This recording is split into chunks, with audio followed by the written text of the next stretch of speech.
Good morning, good morning, good morning. Welcome to Speak On It. I'm your boy, R.W. Coolins. First and foremost, giving honor to the guy who allows me to come at you in this manner on a weekly basis. How's everybody doing out there this morning? It's Saturday morning, y'all. 10 a.m. Eastern, 7 a.m. Pacific. That's what we do here every Saturday morning on the Speak On It show. Let's get these formalities out the way. rwcoolins.com, that's the website. You can also go to RW Coolins over all social media platforms. Follow, share, like, subscribe, do what you do. We're also broadcasting live on YouTube and Facebook this morning, so you can also go there and listen and watch.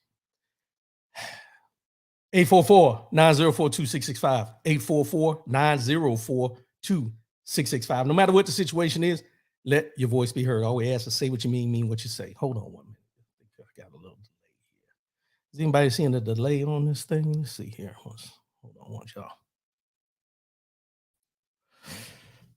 Hopefully everybody's picking up on that good. We got a couple good mornings coming in. Tammy Kastner, good morning. Aloha from Hawaii. What's going on there, young lady? Long time no here. Hope everything is good in your world. Brian Hoodie, what's going on, my brother? Appreciate you. James Battle, good morning. Appreciate you, bro. Appreciate you. Big Al, good morning, little brother. Beautiful day down here in Alabama, Appreciate you tuning in this morning too. Let me get my words right. I appreciate you tuning in this morning. Appreciate you, bro. Appreciate you. Thanks a lot. I don't know. Something looks delayed for some reason. Let me make sure we're good here. Maybe it's just on my side, I hope. You know, we have these problems every once in a while. You know, but that's what we do. We work them out.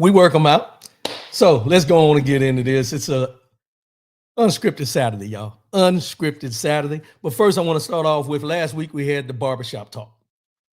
John Chaney, Phil McCurdy, James Battle, Ollie Tanzamore. Good conversation. Got a lot of good feedback. A lot of people were, happy with the topics we discussed. We're going to dig deeper into some other topics as we go. One of the main topics we're going to talk about probably in the next show coming around is going to be male vulnerability. We're going to get into some deep conversations about Black men, why we hold back on certain things, our vulnerabilities, and why we're hesitant to, express ourselves sometimes. But we're going to get into that. But we're going to have a lot of in-depth conversations in the barbershop talk. I appreciate everybody that chimed in last week, and I also appreciate those guys that decided to come on.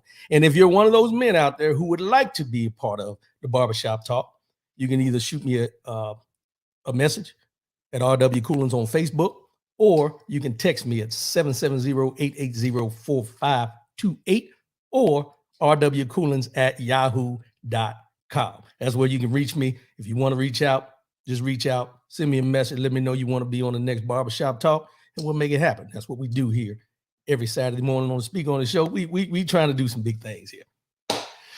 All right, now that we got all that out the way, let's get into this real quick, because I see, it's NBA playoff time. Exciting games, playing games were pretty exciting. But there was something that jumped out at me that I'm just going to go ahead and put it on the screen. This is a way to start here. So, ladies and gentlemen, this is DeMar DeRozan. DeMar DeRozan and his daughter, I want to get her name right, DR, D-I-A-R, DR DeRozan. And the game was played, Chicago Bulls, Toronto Raptors in Toronto. DeMar DeRozan played most of his career in Toronto with the Raptors. During the game,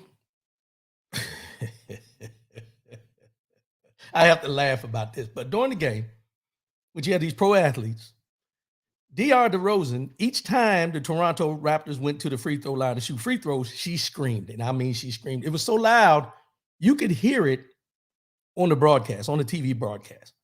High-pitched scream, But the Toronto Raptors ended up shooting 18 of 36 from the free throw line, and a lot of it they contributed to, Miss DR's screaming during their free throws.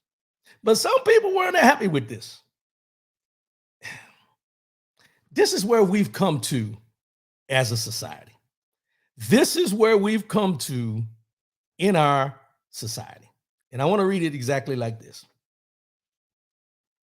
DeMar DeRozan's daughter was escorted out of Scotiabank Arena on Wednesday by Bulls security and led to the team bus with her father, after the NBA notified the team of severe online threats directed at the 9-year-old, sources tell NBA on TNT and the Bleacher Report.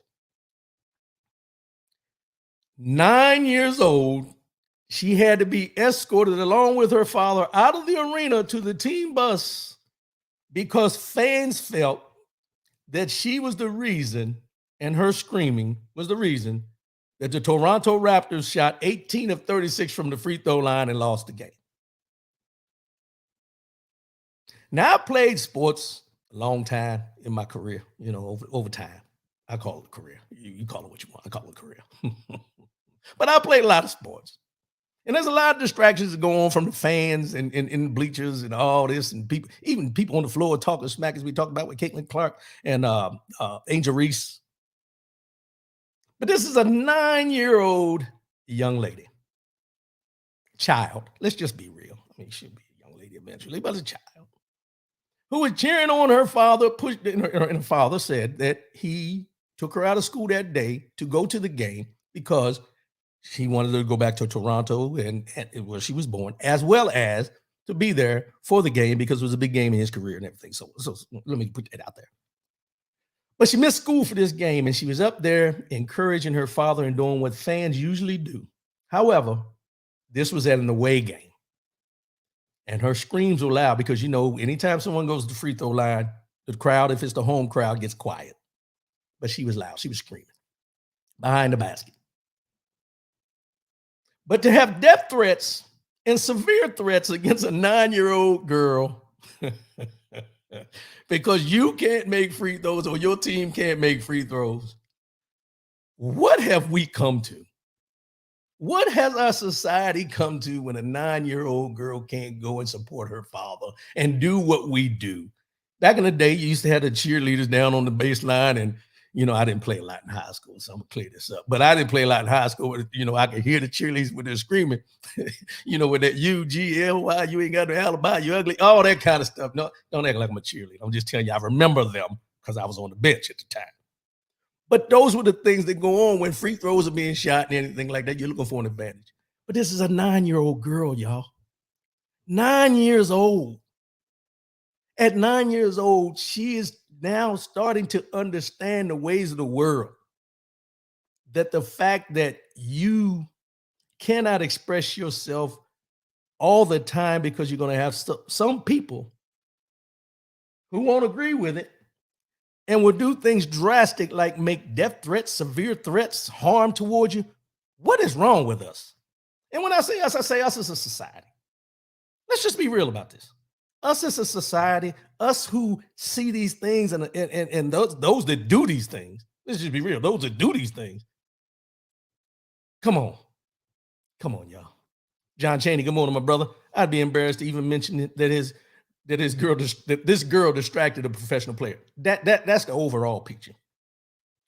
If you're a professional athlete and play millions of dollars to make free throws, which we know that's a big hindrance for a lot of big men because they say their hands can't fit the ball. But anyway, but you shot 18 of 36, and rather than taking the blame that you weren't on your best game, you got fans threatening a 9-year-old girl like she made a dunk or a three-pointer or a free throw at the end of the game to beat you. Yeah, John Chaney, I'd be embarrassed too. If I was playing, I'd be embarrassed. What have we come to?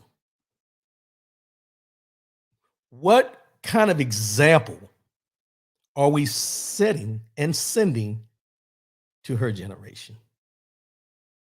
Her generation. Because she's going back to school. Probably went back to school the next day. But she went back to school. And I guarantee that her classmates who know who her father is said they seen her on TV because they kept showing her when she was going to screaming. And they seen her on TV and they were like, oh, we seen you and everything. And then she had to come back because she really doesn't understand it. But I'm pretty sure she expressed to them and said, people were threatening me. I had to be escorted out with my daddy to the bus because the people in Toronto were mad because, in her mind, I'm pretty sure, I don't want to put words in her mouth, but I know me. I'm going to take credit. I'm the one that won the game for us. I made them miss free throws when they were supposed to make them. These are kids we're talking about, y'all. A 9-year-old young lady, girl, whatever you want. I say young lady, 9 years old.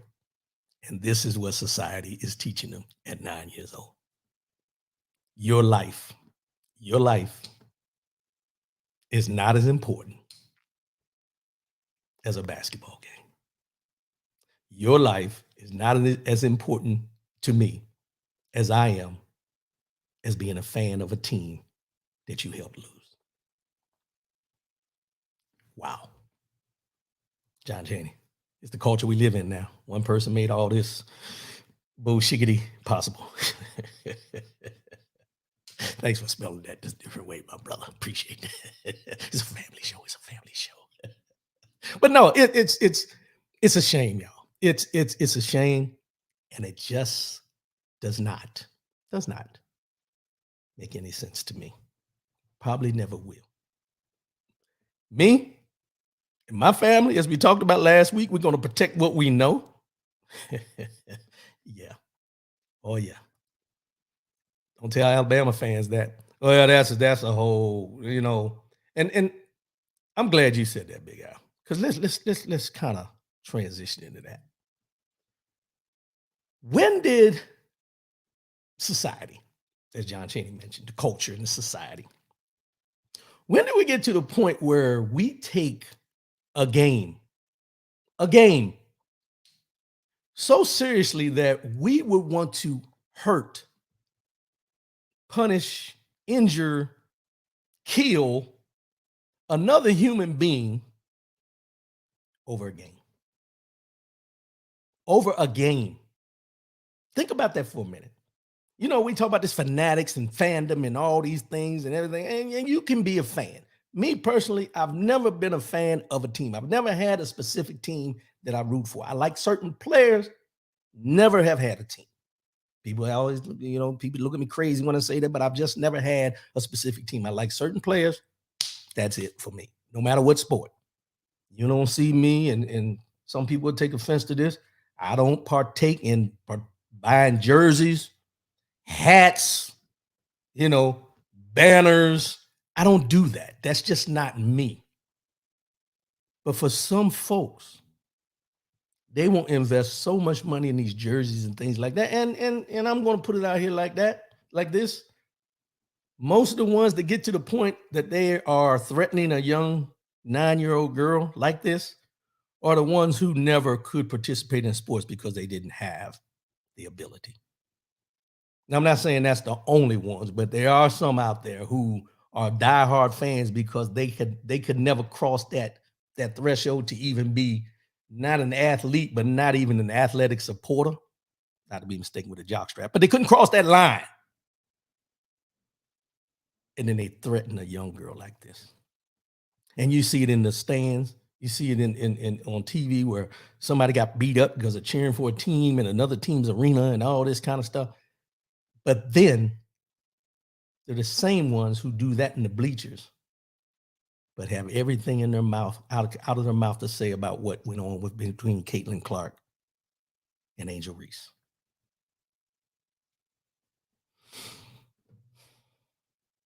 John Jane, exactly. Non-athletes have this kind of vitriol. Just put it out there. And then some of them ain't even athletes. Some of them have some underlying undertones. They just look for things to comment on, to stir the pot. Yeah. But that's where we're at in society. We're threatening 9-year-old girls who are cheering for their father in the bleachers. We call them sidewalk alumni. Shit, I wouldn't even call them. I'm sorry, I wouldn't even call them that. I call them wannabes. Wannabes. That's what they are. Wannabes. Wanna be something that they're truly not. Truly not. I don't understand it. Let's go on to this next.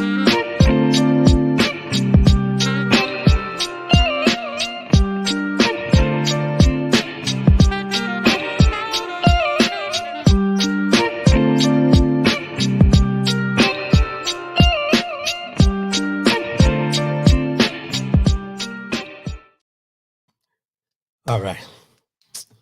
So yesterday, all week we've been hearing about these leaked documents. Someone working somewhere took these documents, posted them online and everything, and then there was this big investigation about who posted these things, where they come from, how did these intel documents get online and everything like that. But yesterday, no, Thursday, I'm sorry. Jack Teixeira, it looks like Teixeira, but it's pronounced Teixeira. A member of the Massachusetts Air National Guard was arrested in Massachusetts on Thursday. And he was arrested because he took these documents that he shouldn't have had because he has a top secret clearance at 21. And I'm still trying to figure out how that works because, yeah. But he's a young man, 21 years old, in the military, in the National Guard. And he was taking these documents and he was posting them online on Discord where he was playing war games with some other folks and everything like that. But the part that really bothers me about this, let's see what I'll say. Everyone in this young man's chain of command is in deep shite. Yeah, chain of command is in trouble. Yeah, thanks for that, bro. So the thing that really jumps out at me about this is, number one, being a veteran, and most veterans that are listening can hear, even people that didn't serve can understand this. You have intel documents that show, intelligence throughout the United States of what we got going on. And this 21-year-old Air National Guardsman was able to take these documents out, printed them.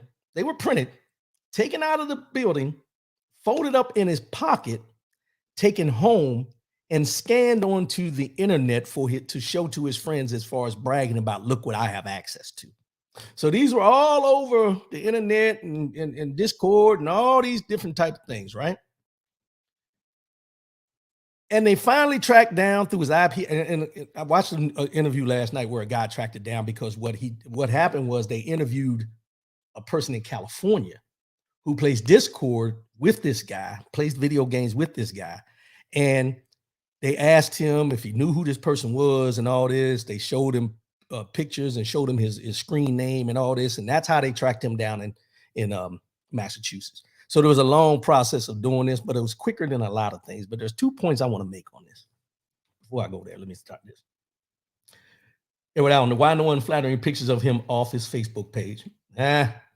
You already stole my thunder on one, so that's a good point. I went through and I perused like I always do, looking for something to identify who he was because I was going to put it up on the screen here. But every picture that they posted of this 21-year-old traitor, let's just call espionage traitor. Everything that we've seen, whether he was selling it or not, he's still a traitor because it could fall into the wrong hands. Let's start there. But every picture I've seen of this young man was either in his uniform now, in his uniform when he went to basic training, and that was it. The only other picture I've seen of this young man was when they were escorting him out of his house in handcuffs.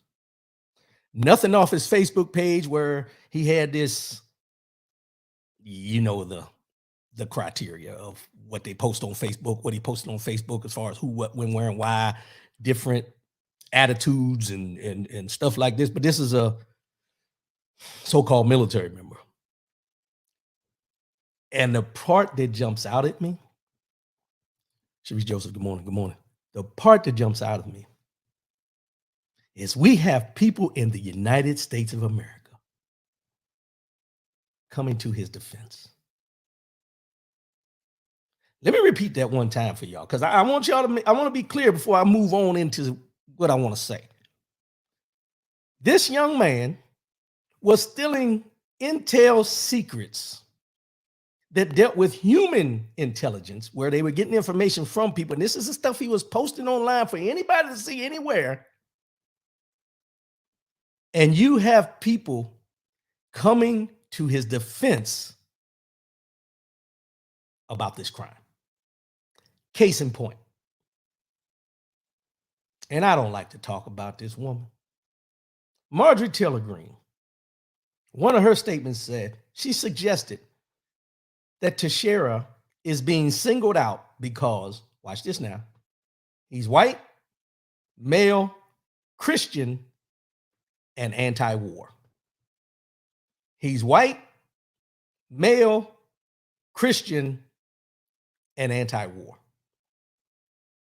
Is Marjorie Taylor Greene.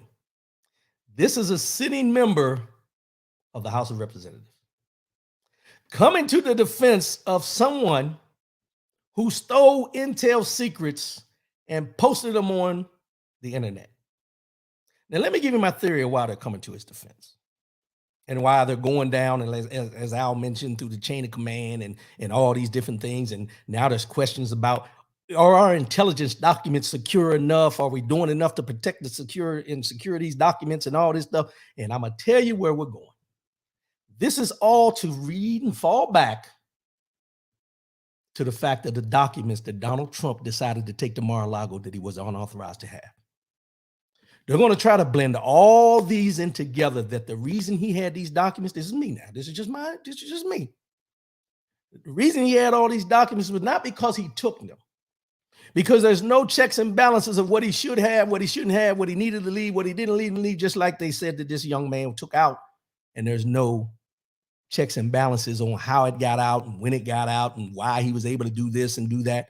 Trust me when I tell you, you're going to try to bleed all this together, and they're going to bleed in the Mike Pence thing and the Joe Biden documents that they had at their homes, along with Donald Trump, with what he stole. Wait for it. Wait for it. And then to throw out in here that he's white.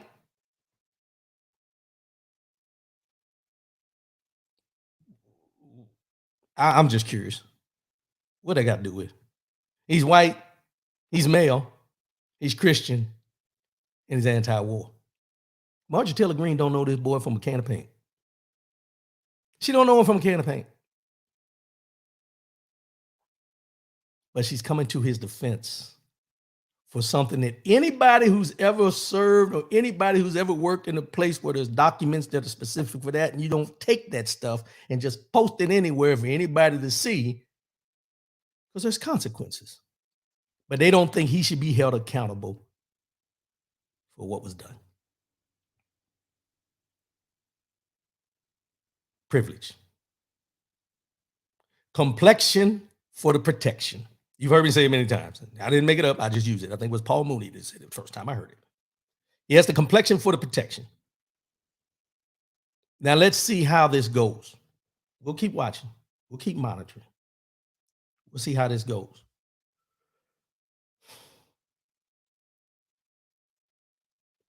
Now they're looking at changing everything, dealing with intel and documents and everything.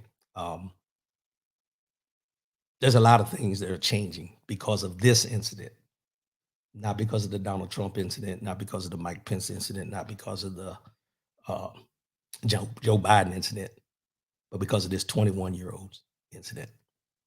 So what I'm getting from this, y'all correct me if I'm wrong, what I'm getting from this is it's okay for them to have them and do what they want to do with them, which could be selling, showing maps to members or members of a golf club and all these type things. It's okay to do that. They'll defend that to the utmost and do whatever they got to do.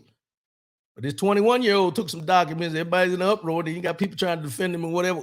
What are we doing? What are we really doing?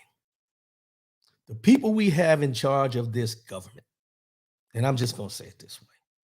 The people we have in charge, and I'm not going to say in charge of this government, the people that have been elected to represent their constituents have not done their job. And I'm going to say the constituents that these people represent haven't been doing their job as far as researching who these people are before they go to the polls. Because they keep putting the same people in over and over and over again. Then you see this. How does a sitting House of Representatives member come to the defense of someone who stole intel documents and posted them online? James Battle, Marjorie Taylor Greene should have never been elected to any office. Boom, there it is. Any office. Any office. She shouldn't be elected to Office Depot. Anything got office in it, she should be allowed to be in. Just me. But this is going to run. We're going to see it continue running. And then we're going to see what it all comes out to be. I don't understand how anyone who can sit back and see these situations and then say that there is no double standard, there's no racism, there's no biases, there's no, as we had the discussion last week, this, but these things that we see with our own eyes, we understand. And see, I want this is something I forgot to say last week, but I'm going to say it this week. When we talk about, and when I was asking the question, is it bias or racism? And just to keep the conversation going, I understand what it is. I just want to put that out there because people will say that. But when you talk about racism, we had a panel of 4 members and myself last week talking about this. And no matter what part of the world we grew up in or what we do on a daily basis, we still experience the same thing when it comes to racism. And we've all experienced it. So you can't keep telling me that there is no racism when you have 5 people from 5 different walks of life who experienced it in different places. You can't. And when you see things like this, when they come to the defense of somebody who they know is wrong, what does that tell you? Because she made it a point to say, he's white, he's male. What if he was black and male? I don't like to do comparisons, but let's look at facts here. What if he was black and male? Now, black and male. How different would the topic be? How different would the conversation be? How different would the mindset be of society in this United States to say, burn him at the stake, hang him for treason, lock him up? How different would it be? These are facts, and we all know it would be very different. Edward Allen, her district was gerrymandered full of idiots. I don't know them like that to call them idiots, but you down that way, so I'm gonna let you slide on them. Which I truly get.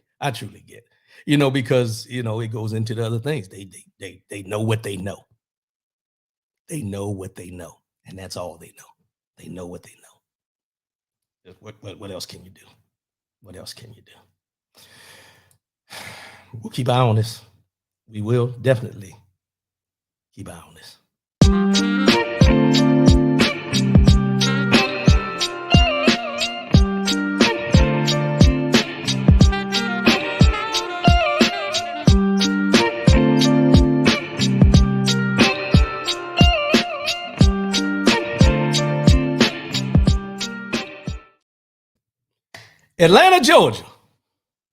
Atlanta, Georgia. Now, y'all see these pictures right here? I put these up for a reason. That's a jail cell. That's a jail cell in Atlanta, Georgia. And this week, I tell you, let's hold on for a minute. Let's get to this.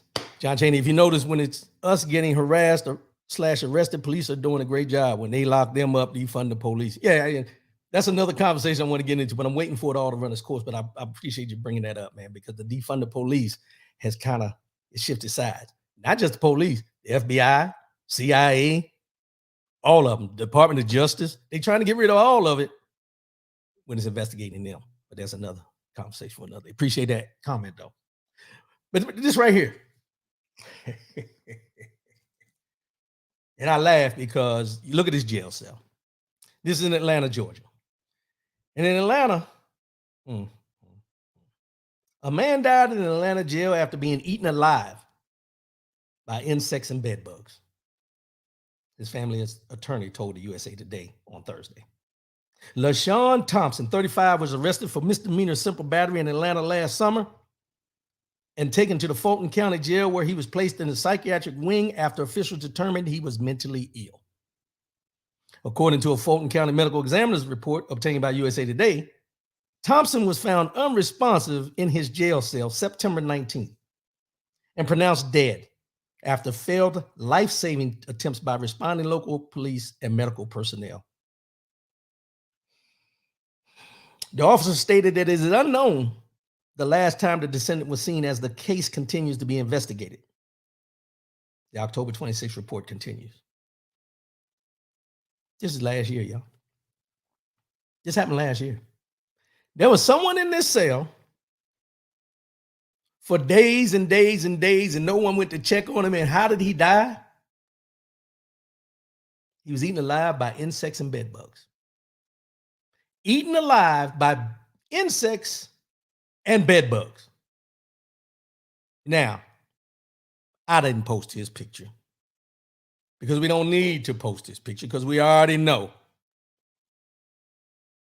what he looks like. But they did have a picture of what he looked like in the cell when they found him. I wasn't going to post that either. You can go find that for yourself. The reason I posted these pictures is because now I'm going to give you some facts on this. And I'm going to sway a little bit. I'm going to digress a little bit. Back to Marjorie Taylor Greene. This in Atlanta. She represents Georgia. Different district, different area. It's fine. But she represents Georgia. She represents Georgia. This happened in Atlanta. Oh, he's not a white, male, Christian, anti-war. But I want you to remember a couple of weeks ago, I reported that Marjorie Taylor Greene took a whole bunch of people over to the jail in D.C.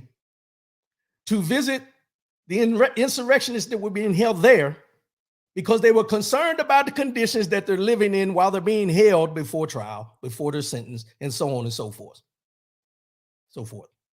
However, this is in Atlanta. Marjorie Taylor Greene ain't went to Atlanta. This happened last year now. Last year, we just hearing about all this year, but this happened last year, September, October. Marjorie Taylor Greene and the Republicans that went to the jail in D.C., they sure didn't go to Atlanta to find out about this. A man died from bed bugs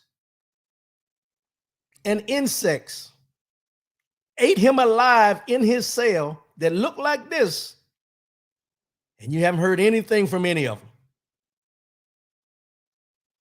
Complexion for the protection. I'll say it again. Pearl Borum, I hear you loud and clear. Good morning, Pearl. Thanks you for tuning in. But you see where I'm going here, right? There were no obvious signs of trauma found on Thompson's body, the coroner wrote, but his entire body, and I want you to hear this, his entire body was covered in bed bugs. The report also goes on to note a severe bed bug infestation in the inmate cell in the psychiatric ward. Thompson's cause of death, the report shows, was listed as undetermined. Mr. Thompson was found dead in a filthy jail cell after being eaten alive by insects and bed bugs. His family's Atlanta-based lawyer, Michael D. Harper, said Thursday, "We're asking for a criminal investigation into the matter and major changes at the jail. A lawsuit in the case is pending." Fulton County sheriffs extended their condolences to his family. We're tired of prayers and condolences, y'all. John Chaney, the trip to D.C. was a stunt. Yeah, we knew it was a stunt. Exactly. And it was a stunt because of who is being held in a D.C. jail right now. Any other time, let me just pay attention. The D.C. jail has had prisoners in there as long as that jail's been there. You have had no politicians go to that jail to see how the conditions are until a certain demographic of people are held in the jail. And I guarantee if the person that was in this jail cell in Atlanta died from bed bug infestation was white, there'd be an uproar. There'd be an uproar. Let's just be real here for a minute. It would be an uproar about the conditions of this jail if he was white. Just like there was an uproar in D.C. per se, because those insurrectionists who they felt shouldn't have been charged were being held in jail. No way around it.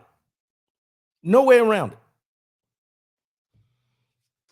And the Fulton County Sheriff's Department is going to say, we send our prayers and condolences to the family.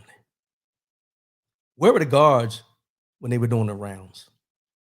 You can't, now I don't know, let me brace myself now. I don't know a lot about a lot, but I know a little bit about a little bit. Sometimes it becomes a lot.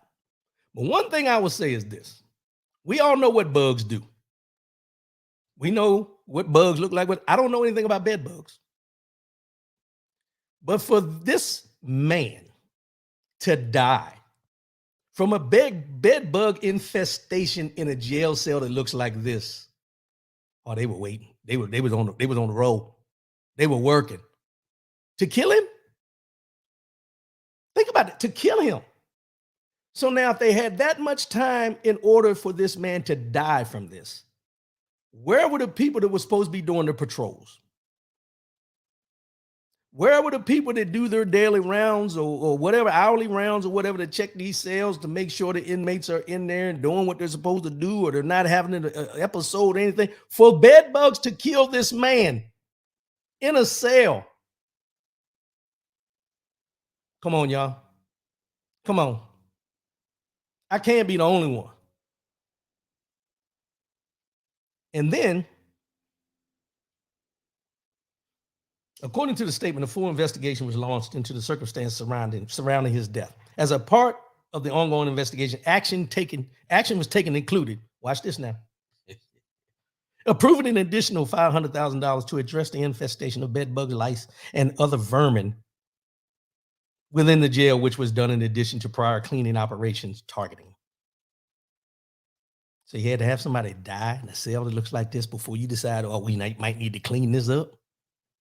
And you $500,000. What is $500,000 going to do if all the cells in there look like that? What is $500,000 going to do?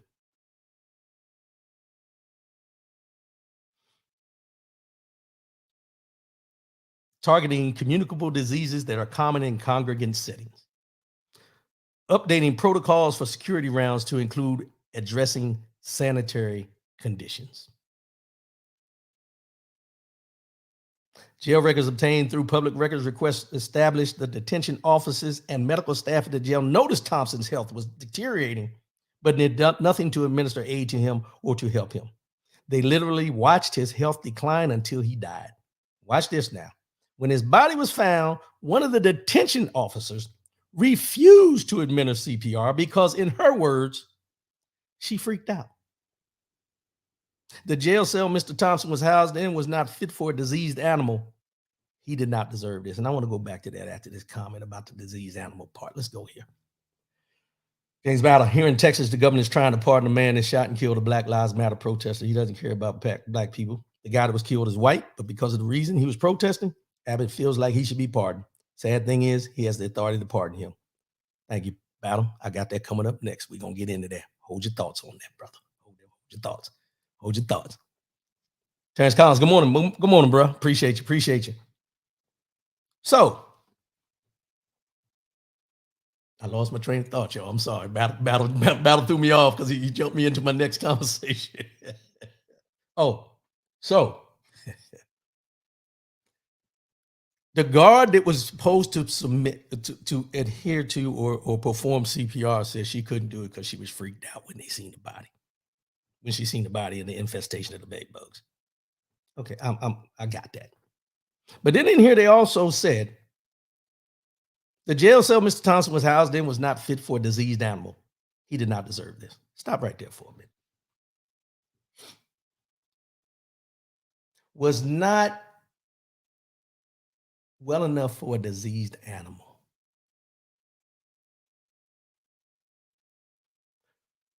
If you look at this jail cell, you think about people who have dogs, cats, whatever they may have. They eat from their specific plate. They let them crawl across the counters, all this kind of stuff. You know the people with the animals. I'm not an animal guy, but the ones with the animals, kiss them in the mouth, moochie, all that. I ain't trying to judge nobody. I'm just put it out there. If this was the way one of these, what they call pet stores, Petco, or a veterinarian's office, or anything you can think of that deals with animals, if the conditions of that facility looked anything close to what this picture is showing you right here, 99.9% of the United States of America would be in an uproar about an animal being left in that condition. And I want you to think about it now. I'm talking about an animal, not a human being, that was in this condition but an animal. We as a society have our priorities so wrong that we feel that an animal should live better than a black man in this country. I said it. At me. I don't care today. At me. For somebody, I don't care what crime you may have done. I don't care who you could have killed people. I don't care. I don't care. To be living in those conditions because you committed a crime is nonsense to me. Nonsense. And then to let that man die in that cell from bug infestation, because he wasn't in there for killing nobody. Let's start there. He was in there because he had an episode of being mentally ill. And they allowed him to die in those conditions. First of all, they put him in there in those conditions, which tells you everything you need to know about what society feels about a black man, even a mentally ill black man who needs help medically, not to be locked up, but he needs help medically. They put him in that cell. And as I always say, when I talk about this jail stuff, they sent him in there and allowed him to rot in jail. Say nothing new. Nothing new.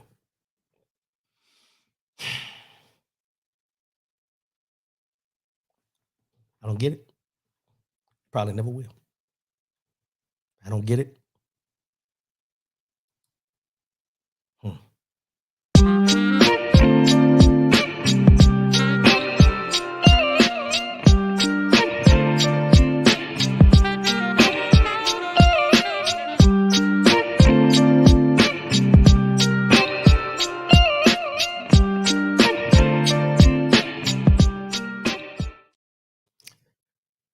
36-year-old Larry Pearson, Texas man, Larry Pearson, was sentenced to 70 years in prison for allegedly spitting at a Lubbock police officer. Let me read that headline one more time for y'all because I want y'all to get all this. 36-year-old Texas man Larry Pearson has been sentenced to 70 years in prison for allegedly spitting at a Lubbock police officer. He was arrested in May of 2022 when a person flagged down an officer for alleged domestic violence. The victim informed the officer that Pearson hit her multiple times and that he had a firearm. Prosecutor Jessica Gorman said the gun later turned out to be an airsoft gun and the victim had multiple visible injuries. At the time of the incident, Pearson was taken into custody. At one point, he started to kick the doors inside the police vehicle, and when he was told to stop, he spat at both of them. When he arrived at the Lubbock County Detention Center, he allegedly kept spitting at officers. At the sentencing this week, Pearson was found guilty of 2 counts of harassment of a public servant. Gorman, the prosecutor, asked the jury to send a message to Pearson with his sentencing, noting that he had previous convictions of continuous family violence and aggravated robbery. On account of those convictions, he was facing a minimum sentence of 25 years. Instead, he was sentenced to 70 years.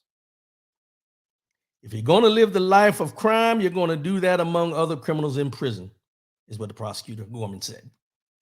You're not going to get 70 years for something like this when you've never been in trouble before. Stop right there. Now, we all know.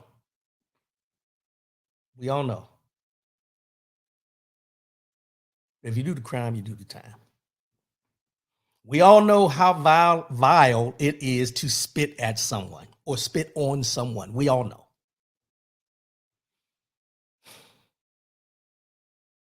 But in 70 years, a little excessive.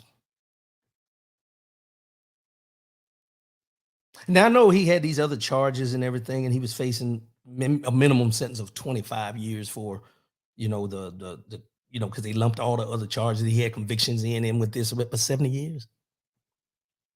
70 years.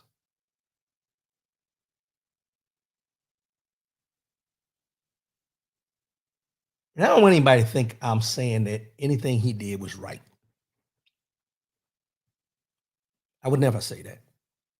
You do the crime, you got to do the time. But the crime and the time should match.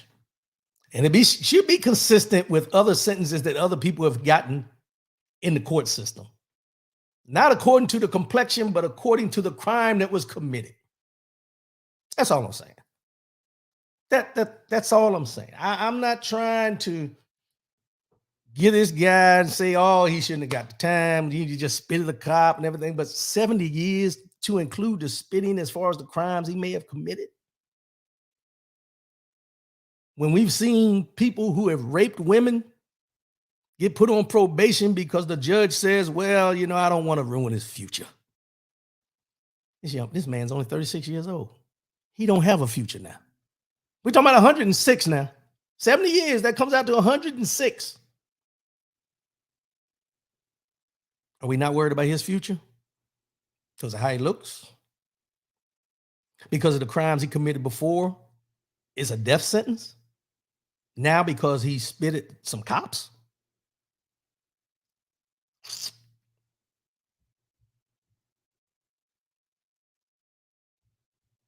The officer that killed George Floyd,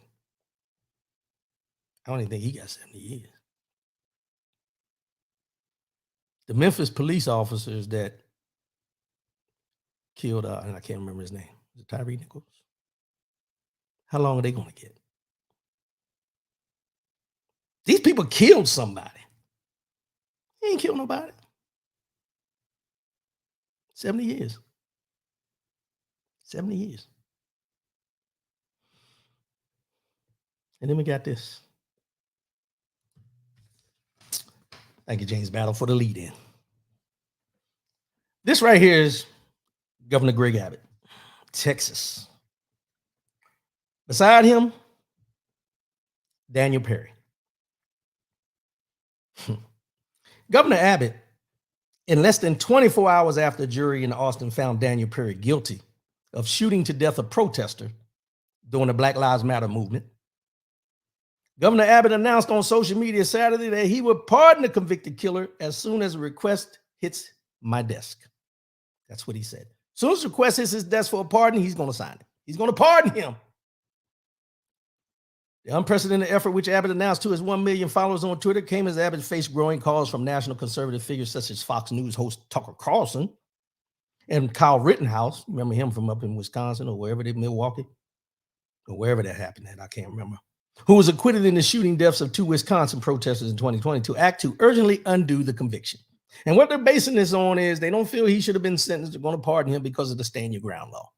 The one that they let George Zimmerman get off against when he killed Trayvon Martin. Yeah, that stand your ground. Yeah. Texas has one of the strongest stand your ground laws of self-defense that cannot be nullified by a jury or progressive district attorney. Abbott said in a statement, I will work as swiftly as Texas law allows regarding the pardon of Sergeant Perry.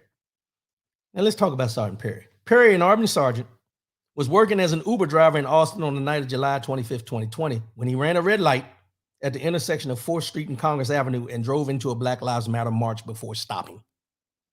Garrett Foster, carrying an AK-47 rifle, was among a group of protesters who approached his car. Perry told police that Foster threatened him by raising the barrel of his rifle at him, so he shot him 5 times with a .357 revolver through the window of his car before driving away. Stop. Let's make it clear. Garrett Foster was a white male out there along with the BLM protests. Daniel Perry shot him because he raised his gun. Mr. Foster pointed the gun at him because he had just ran a stop sign and ran into the BLM protests, Black Lives Matter protests, which we've seen many, many times where people ride in through these protests, run people over and everything. So I'm going to go out on a limb, and I'm not going to speak for Garrett Foster, but I'm going to give you what I know to be true, that he pulled his gun on that car because he didn't want the same thing that happened there that has happened in other places that we've seen. But Mr. Perry decided, oh no, shot 5 times, killed Mr. Foster. Not a black man, a white man who supported the Black Lives Matter movement, out there with his AK-47 rifle, obviously to protect. is what I'm thinking. Perry's defense team argued that he acted in self-defense, but prosecutors contended that Perry instigated what happened. They highlighted a series of social media posts and Facebook messages in which Perry made statements that they said indicated his state of mind, such as he might, quote, kill a few people on my way to work. They are rioting outside my apartment complex. This is what he posted. This ain't been able to put it. This is what he posted. A friend responded, "Can you legally do so?" Perry replied, "If they attack me or try to pull me out of my car, then yes." A jury Friday, this was last week, unanimously, convicted Perry on the charges. He's due to be sentenced in the coming days. He faces up to life in prison. So what he said when the person asked him, "Can you legally do so?" When he said he's going to kill a few people on his way to work since they're riding outside my apartment, somebody asked, "Can you legally do so?" His comment was, "If they attack me or try to pull me out of my car, then yes." So my next question would be, can this be interpreted as premeditated? Can that be interpreted as premeditated? Because he had already said that he planned to kill somebody, kill a few on his way to work. Just all nonchalant, posting on social media, everything like that. But they don't want to harp on that part. And Governor Abbott, I want you to think about this. This guy started with banning books in Texas. You know, books that talked about the history of Black people in America. Wanted to take them off shelves and everything like that. Do you know, as of right now, as we talk, Governor Abbott and the legislature for Texas are in the process of not taking the books off the shelves anymore because there was something that came back about, I think somebody was fighting it or put a lawsuit in about it. But Governor Abbott and his people decided, well, if they won't let us take the books off the shelves of the library, let's get rid of the whole damn library. So in Texas right now, they're in the process of eliminating libraries in Texas. Let that marinate for a minute now. They couldn't take certain books out. They sued about that. They sued them about doing that. So rather than them saying, okay, well, you know, this education needs to be taught, these stories need to be told, get rid of the library. Get rid of all the libraries, then we don't have to fight the battle. That's like throwing away the baby with the bathwater. And somebody will continue to vote him into office. And he will continue to pardon people like Daniel Perry. While the brother, Mr. Pearson, will continue to serve his 70 years. Because there's no way Governor Abbott will step in to pardon him. But he'll pardon him.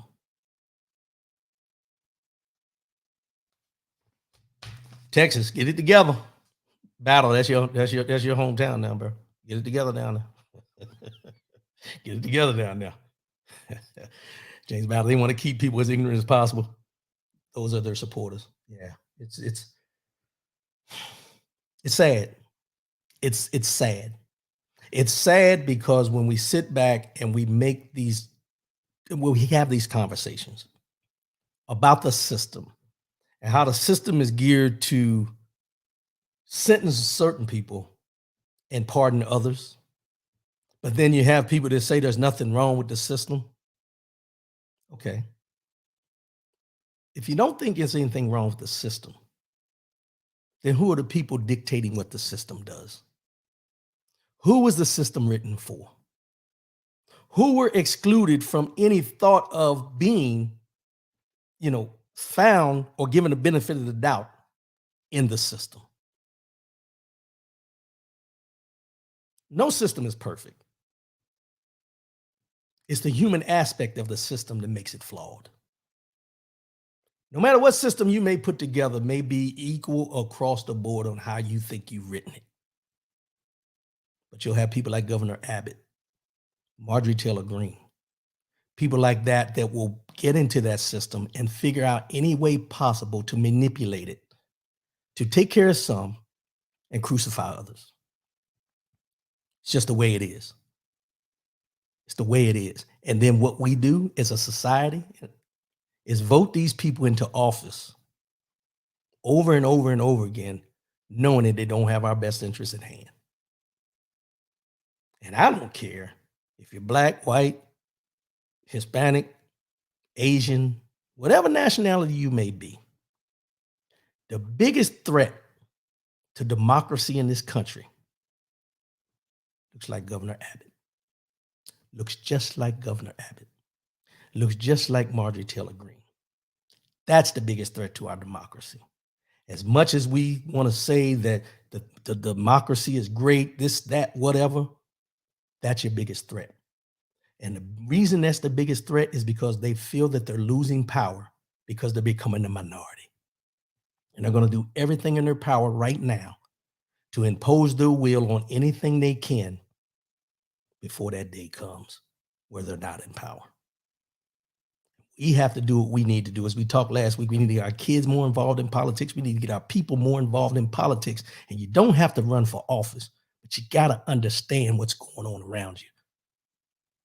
Don't just go in there and check a ballot. Find out who you're checking that ballot for. This guy is the prototype. That's the prototype. And they keep putting him in office. John Cheney, black people need to be fully vested in excuse me, let me start again. Black people need to be fully vested in the electoral process. Thank you, bro. I couldn't get it out. Ballot or the bullet? Ballot or the bullet?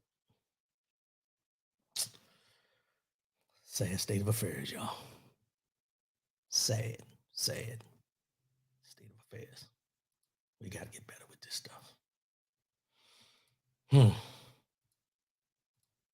Let's go and get into this.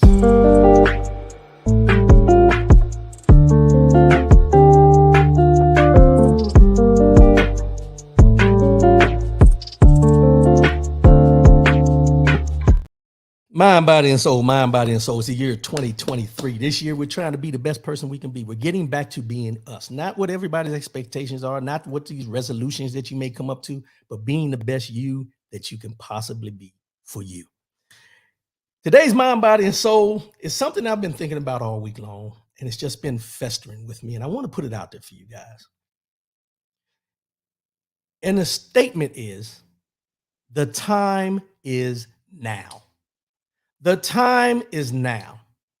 And I say that to you because, you know, we as a people, we as people in general, we put so many things off until tomorrow. I'll do it tomorrow, or I'm going to do this 5 years from now.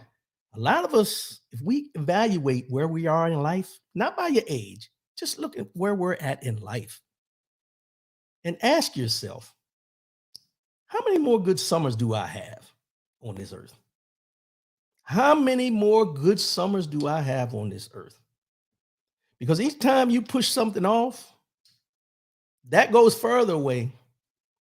But Father Time gets closer to you. And I don't want anybody to be stressing out, talking about, oh yeah, I'm gonna die eventually. It ain't no problem. No, that's not why I'm putting this out here today.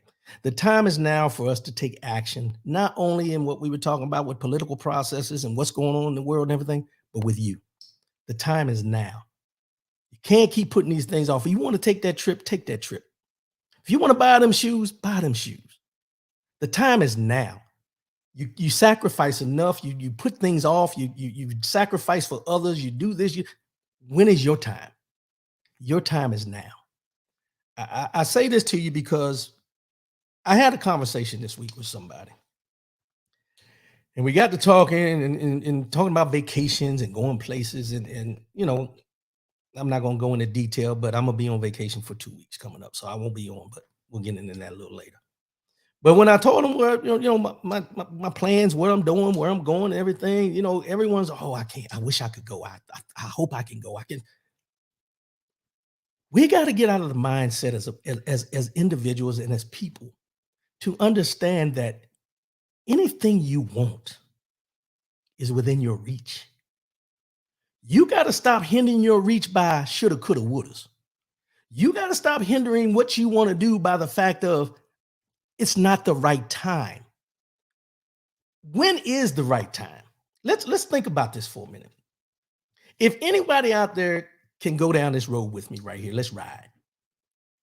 In your life, there's been many things you've wanted to do. And there's been many things that have happened to you in your life where you had to adjust. And up to this point, we've adjusted greatly because we're still here. But there's been times where you hear people talk about they want to plan when they want to have kids. Most of us had our children unplanned, but the time was not right, but we made the time work. The time is now to get out of this mindset that I got to prepare for this, or I got to make sure my budget is this. I got to make sure this is right. And I got to line this up. I got to line that up. What are you waiting on? The longer you wait, the further it is away from you. You got to go after it right now, today. Stop putting it off. Keep pushing. We always put these financial, restraints on who we are and what we need to do. I'm not telling anybody to go out here and go broke. Trust me, I would never tell you that. But as much as you work, as much as you do, as much you invest in your job and in your family and all the things you can think about that you invest in, what is a trip going to do? How much is it going to put you back? How much is it going to hinder you from doing what you still need to do and what you know you got to do? The time is now to get out of your own way, to start doing the things that you truly want to do, because your days are numbered, y'all. I hate to put it that way, but your days are numbered. You ain't got too many more good summers in front of you. If you're past the age of 50, you're going down that hill with no brakes. Let's just be real. You're going down a hill with no brakes. There ain't no do-overs. Ain't no I'm going to stop and smell the roses. You got to smell them roses in this journey. Because eventually, there ain't going to be no roses to smell. Somebody's going to be giving you roses. Eventually, you ain't going to have that ride down that hill no more. Because the bike that got flats and ain't rolling no more. That's when you know it's the end. While you have this life, while you have this opportunity, stop putting things off. The time is now. The time is now. Something just sat with me unsettling this week when I was talking to this person and they kept saying, I wish I could. That's on my bucket list. Y'all get that bucket list thing out your imagination. Take bucket list out of your vocabulary. There is no bucket list. It's either you're going to do it or you're not. Eliminate bucket lists. You're going to do. You're going to plan. And you're going to execute. And you're going to do all the things you want to do in this life because there are no do-overs. The time is now. Not tomorrow. Not next week. Not when you turn 56, 58, 50. No. Now. Now is the time that you have to do and embrace what you have in front of you. We got to get better at this, y'all. We have to get better at this. That's why we Jeeping right now. Love it, especially the top off. My brother went out and bought a brand new Jeep. Why? Because he wanted it. Do you, big brother? That's what it's all about. I'm telling you to do these things, but do it sensibly. Just like you can sit back and calculate all these different things how you gotta move money here to pay this bill and do that and all this, and you manipulate and go into how you're gonna go to work today, and you're only gonna do so much because this report ain't done in that day. You can do the same thing when you're trying to plan a vacation, when you're trying to go somewhere, when you're trying to see something that you may not ever get the opportunity to see again. The time is now. Stop putting it off. You got more good years behind you than you got in front of you. You got more good years behind you than you got in front of you. And for all those good years you had behind you, you always said, what if? I should. I wish. Now's the time to say, I will. I am. I'm going. The time is now. Make a decision. Make it happen. Make it happen. I appreciate everybody tuning in this morning. As I mentioned, I'm going to be gone for 2 weeks, y'all. Vacation time. I got to go. I need a break. Not from y'all, but I need a break. But up to this point, man, this year we're in episode 13. We're in April already, y'all. We're in April. We're 4 months into this month. In April, 2 more weeks, we out of April. Stop putting things off. Start making things happen. Start making things happen. Enjoy life for what it has to offer and make it happen for you and all those around you. This is one of those things that I'm passionate about when it comes to that. We got to get better with the fact of taking advantage of the opportunities we have and stop talking about, oh, you going there? I wish I could go. Oh, you did that? Man, I wish I could do that. We all were here and we're all here created for greatness. Define your own greatness. Make it happen. Make it happen. We're also we want to come back. Probably not the first show, but the show after. We're gonna do another barbershop talk because I really want to get into that because we got some good feedback on that. But yeah, we just gonna keep doing what we're doing. I know I went over today. I appreciate y'all for tuning in. I appreciate y'all staying with me. And hey, I'll see y'all in 2 weeks. And I'll have some little blur. I'm gonna pop up every once in a while on here and on YouTube if I can, depending on where I'm at, what's going on. But y'all enjoy yourself. I love y'all. I appreciate y'all. And hey, when I make it back safe and sound, I'll be right here in front of you on Saturday morning. That'll be on 2 weeks from now. What is that? May 6th.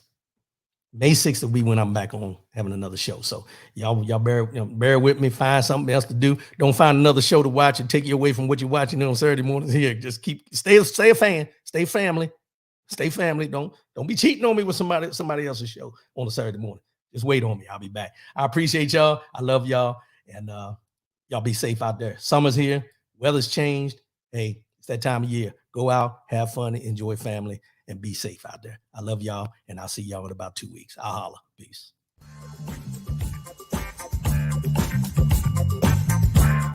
Hold on. I forgot. Let me tell y'all something. I forgot. And you know I can't do it. I can't leave here without doing it. Love you. Love yourself. Love one another. Keep your head up. And most definitely, keep your faith in God. I appreciate y'all. I had to get that in. I've been slacking lately. I'll holler at y'all. Peace.